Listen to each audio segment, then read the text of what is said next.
இது மகிமை நேரம். கர்த்தரும் இரட்சகருமாய் இருக்கிற இயேசு கிறிஸ்துவின் இடிநேச்ச என்ப நாமத்தினாலே மகிமை டிவி நேயர்களை அன்புடன் வாழ்த்துகிறேன். மகிமை நேர நிகழ்ச்சிக்கு உங்களை அன்புடன் வரவேற்கிறேன். தொடர்ந்து இயேசு சந்தித்த 7 வீடுகள் என்ற தலைப்பின் கீழே நாம் தியானித்து வருகிறோம். லூக்கா 10ஆம் அதிகாரம் 38ஆம் வசனம் சொல்கிறது, பின்பு அவர்கள் பிரயாணமாய் போகையில் அவர் ஒரு கிராமத்தில் பிரவேசித்தார். அங்கே மார்த்தாள் என்னும் பேர் கொண்ட ஒரு ஸ்திரீ அவரை தன் வீட்டிலே ஏற்றுக்கொண்டாள் என்று சொல்லி அங்கே குறிப்பிடப்பட்டிருக்கிறது. இது ஒரு பெத்தானியாங்கிற ஒரு கிராமம். அங்கே ஒரு 3 சகோதரி, 2 சகோதரி, ஒரு சகோதரன், மார்த்தாள், மரியாள், லாசரு. அவர்கள் வீட்டிற்குள்ளே ஆண்டவராகிய இயேசு கிறிஸ்து செல்கிறார். அப்புறம் இந்த சம்பவம், இந்த மார்த்தாள் மரியாள், இந்த காரியம் நமக்கு எல்லாருக்கும் தெரியும். அங்கே லூக்காவிலே குறிப்பிடப்பட்டிருக்கிறது, அவர்கள் 2 பேரும். அதில் மார்த்தாள் அவள் பற்பல வேலை செய்வதிலே அவள் ஓடிக்கொண்டிருக்கிறாள். ஆனால் மரியாள் ஆண்டுடைய பாதத்தில் தங்கியிருக்கிறார். லூக்கா அங்கே குறிப்பிடப்பட்டிருக்கிறது. அவங்க மார்த்தாள் சொல்றா, மரியாள் 2 வருத்துக்குள்ளாவே அங்கே சண்டை வருது. ஆண்டவர்கிட்ட போய் கேட்குறா, ஆண்டவரே நான் இவ்வளோ வேலை செய்கிறேன்னு. இதை மரியாள் பார்த்து கேட்குறா, அவளை குறித்து அவளுக்கு வருத்தமே இல்லையேன்னு சொல்லி ஆண்டவர்கிட்ட கேட்குறா. அப்போ ஆண்டவர் சொல்ல 41-42 லூக்காவிலே, இயேசு அவளுக்கு பிரதியுத்தரமாக, மார்த்தாளே, நீ அநேக காரியங்களை குறித்து கவலைப்பட்டு கலங்குகிறாய், தேவையான ஒன்றே மரியாள் தன்னை விட்டு எடுப்படாத நல்ல பங்கை தெரிந்து கொண்டான்னு சொல்ல. இப்போ ஆண்டவருடைய பாதத்தை தெரிந்து கொண்ட மரியாள் என்று சொல்லலாம். இப்போ முதலாவது இங்க மார்த்தாள் ஆண்டவரை ஏற்றுக்கொள்கிறார். அதன் பின்பதாக மரியாள் பாருங்க, லாசரு, இவர்களை மிகவும் நேசிக்கிறார் ஆண்டவராக இயேசு. எப்பெல்லாம் பெத்தானியாவுக்கு வருகிறார் அப்பெல்லாம் இயேசு அவர்கள் வீட்டிற்கு செல்றாங்க. இப்போ அவர்கள் பாதத்துல உட்கார்றதா இந்த மரியாளுக்கு வேலை. ஆண்டவர் சமூகத்துல உட்கார்ந்து இருக்கிறார். அப்போ மரியாள் இருவருக்குள்ளாகவே எண்ணங்கள். மார்த்தாள் ஆண்டவருக்கு ஏதாவது செய்யணும் என்று சொல்லி அவள் ஓடிக்கொண்டிருக்கான. மரியாள் நல்ல பங்கை தரும். இப்படி சென்று கொண்டிருக்கிற நேரத்துல இங்க லாசரு வியாதிப்படுகிறான். அங்க யோவானில குறிப்பிடப்பட்டிருக்கு. யோவான் 11ஆம் அதிகாரத்துல முழுவதுமாக நீங்க வாசித்து பார்த்தீர்கள் என்றால், முதல் வசனத்துல அங்கே குறிப்பிட மரியாளும் அவள் சகோதரியாகிய மார்த்தாளும் இந்த பெத்தானிய கிராமத்தில் லாசரு என்னும் ஒருவன் வியாதிப்பட்டு இருந்தான்னு சொல்லி அங்க குறிப்பிட. அப்போ அந்த லாசரு வியாதிப்பட்டு இருக்கிறான். அப்ப அங்க குறிப்பிடப்பட்டிருக்கிறது, அங்க இயேசு அந்த லாசருடைய வியாதியை காண்கிறார். அந்த வியாதியை குறித்து அங்க சகோதரிகள் சொல்றாங்க, இயேசுட்ட போயிட்டு, என்னுடைய சகோதரன் வியாதியா இருக்கிறான். அப்போ இயேசு சொல்றாரு, யோவான் 11:4 இயேசு அதை கண்ட பொழுது, இந்த வியாதி மரணத்துக்கு ஏதுவாயிராமல் தேவனுடைய மகிமை விளங்கும்படிக்கு ஏதுவாயிருக்கிறது, தேவனுடைய குமாரன் அதிலே மகிமைப்படுவார் என்று சொல்லிவிடுகிறார். இப்போ லாசருக்கு சரீர பலவீனம் இருக்குது. இது தேவ மகிமைக்கு உண்டாகிற நோய் என்று கர்த்தருக்கு தெரியும். ஆனால் அங்க நடக்கிறது என்னதுன்னா, ஆண்டவராகிய இயேசு கிறிஸ்து இந்த மார்த்தாள், மரியாள், லாசரு மிகவும் நேசிக்கிறார். இந்த குடும்பம் ஆண்டவருக்கு ரொம்ப பிடித்தமான குடும்பம் என்று அங்க இருக்கிற யூதர் எல்லாத்துக்கும் தெரியும். ஆனால் இந்த லாசரு ஒரு காலகட்டத்துல அவன் மரித்து விடுகிறான். பாருங்க, மரித்து 2 நாள் ஆயிட்டு. அப்புறம் தான் ஆண்டவரை இயேசு கிறிஸ்துக்கு தெரியுது. அப்போ ஆண்டவரை சொல்லி அனுப்புறாங்க, அந்த லாசரு மரித்து விடுகிறான். ஆனா இயேசு வரவில்லை என்ற உடனே அவர்கள் லாசருவை அவனை அடக்கம் பண்ணி விடுகிறார். ஆனால் 4 நாள் கழித்து ஆண்டவர் வருகிறார். ஆண்டவராக இயேசு கிறிஸ்து மீண்டுமாக அங்க மார்த்தாள் மரியாளை சந்திக்கும்படியாக வருகிறார். அந்த லாசரு மரித்து விடுகிறார்.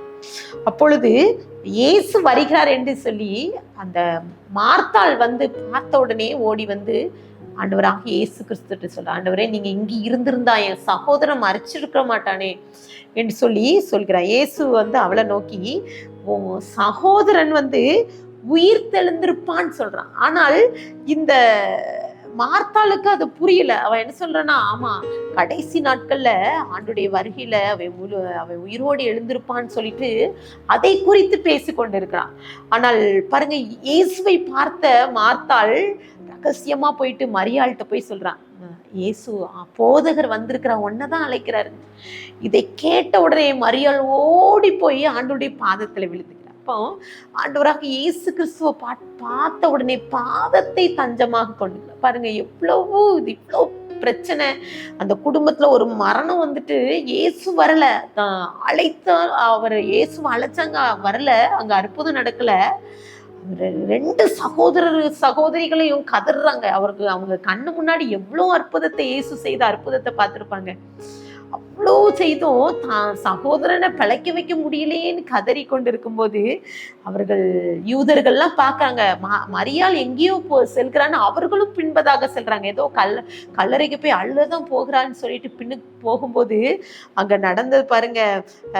யோவான் 11:33, 34, 35 அங்க குறிப்பிட அவள் அழுகிறதையும் அவளோட கூட வந்த யூதர் அழுகிறதையும் இயேசு கண்டபோது ஆவியிலே கலங்கி துயரமடைந்து அவனை எங்கே வைத்திருக்கிறார் என்று சொல்லி ஆண்டவர் வந்து பாரும் என்றார். இயேசு கண்ணீர் விடுகிறார். பாருங்க, அவர் கண்ணீர் விடுகிறார். அவர் நம்மை போல ஒரு மனித ரூபம் எடுத்து இந்த உலகத்துல பிறந்தார். அவர் நம்மளுடைய பாடுகள் அவருக்கு தெரியும், நம்ம கஷ்டங்கள் அவருக்கு தெரியும், நம்ம எப்படி கண்ணீர் வடிக்கிறோம், நம்ம எந்த சூழ்நிலையில இருக்கிறோம் என்று ஆண்டவருக்கு நன்றாகவே தெரியும். ஏன்னா அவர் லாசருவை அவங்க எல்லாம் பார்த்து சொல்றாரு 36, அப்பொழுது யூதர்கள் இதோ இவர் அவனை எவ்வளவாய் சிநேகித்தான்னு சொல்ல, அவன் அன்ப இயேசு லாசருவை எவ்வளவு சிநேகித்தார் என்பதை பாருங்க, அவர் அழுகிறார். அந்த அளவுக்கு அங்கே நட்பு நடக்கான அற்புதம் நடக்குது பாருங்க. மரியாளை பார்த்து இயேசு சொல்றாரு 40 பாருங்க, நீ விசுவாசித்தால் தேவனுடைய மகிமையை காண்பா என்று நான் உனக்கு சொல்லவில்லையான்னு சொல்லி மறந்துட்டியா? இன்றைக்கு கூட இந்த வார்த்தையை கேட்டுக்கொண்டிருக்கிற நீங்களும் கூட ஏதோ விதத்துல முடிந்தது என் வாழ்க்கையில, இதுக்கு மேல எதுவுமே நடக்காது, ஒருவேளை மரணமாக இருந்தாலும் சரி, ஏதோ ஒரு காரியத்துல ஆண்டவர் இயேசு எனக்கு அற்புதம் செய்யல, ஆண்டவர் வந்திருந்தா எனக்கு ஒரு காரியத்துல, இந்த காரியத்துல எனக்கு ஏதாவது அற்புதம் செஞ்சிருக்கலாமே நீங்க யோசித்து கொண்டிருக்கலாம். கர்த்தர் இன்றைக்கு சொன்ன காரியம் என்னன்னா, நீ விசுவாசித்தால் தேவனுடைய மகிமை காண்பை என்று சொன்னதை நம்ம மறந்துட்டோம். சில நேரத்துல மார்த்தாள் மரியாள் போல மறந்துட்டோம். ஆனா சொல்றாங்க, மார்த்தாள் மரியாள் சொன்ன 4 நாள் ஆயிட்டே நாரி போயிருமே சொன்ன. ஆனால் கர்த்தர் என்ன செய்கிறார், அந்த இடத்துல அந்த லாசருவை உயிரோடு, லாசருவை வெளியே வா எழும்ப சொல்லி சொல்கிறார். அங்கே அவன் உயிரோடு எழுப்பி எவ்வளவு அற்புதம். இன்னைக்கு ஆண்டவர் நம்ம வாழ்க்கையில் அற்புதம் செய்ய வேண்டும் காத்து கொண்டே இருக்கிறார். அவர் காத்து கொண்டே இருக்கிறார். ஆண்டவர் அவருக்கு தெரியும், இந்த வியாதி வரும்போது அவர் முதலாவது இயேசுவுடன் சொல்லும் போது இயேசு சொல்ற காரியம், தேவனுடைய குமாரனும் அதில் மகிமைப்படுவார் என்று சொல்ல. இந்த சுகவீனம், இந்த வியாதியினால மரணத்துக்கு ஏதுவான இந்த வியாதியா இருக்குது. இந்த மரணத்துக்கு ஏதுவான இந்த வியாதியிலே தேவன் மகிமைப்படுவார் என்று சொல்லி முன்பதாகவே லாசருவோடு கர்த்தர் பேசியிருப்பார். இன்றைக்கு கூட நம்ம வாழ்க்கையில ஆண்டவராகிய இயேசு கிறிஸ்து நம் வாழ்க்கையில வரும்போது ஒருவேளை தேவ மகிமை விளங்கும்படியாக கர்த்தர் அற்புதத்தை செய்வார். ஒருவேளை இன்றைக்கு பெத்தானியா கிராமத்துல லாசரு மார்த்தாள் மரியாள் வீட்டிற்கு ஆண்டவர் வருகை அவரோடு இருந்து அவர்களை நேசித்தார். ஆனால் ஜனங்கள் யூதர்கள் யாரும் சொல்லல, இவர் கைவிட்டு விட்டார் என்று சொல்லல, ஆனால் இயேசு எவ்வளவாய் அன்பு கூர்ந்தார் என்று சொல்லி அங்கே குறிப்போம். அப்போ கர்த்தர் நம்மை ரொம்ப நேசிக்கிறார். இன்றைக்கு நம்ம நினைச்சிட்டு இருக்கோம் நம்மளுக்கு ஏதோ தடையா இருக்கிறது, நம்ம வாழ்க்கையில இந்த வியாதி வந்திருக்கு, லாசருவை போல மரணத்துக்கு ஏதுவான வியாதி வந்திருக்குன்னு கூட நீங்க கவலையோடு இருந்தனா கர்த்தர் தேவ மகிமை உங்கள விளங்கும்.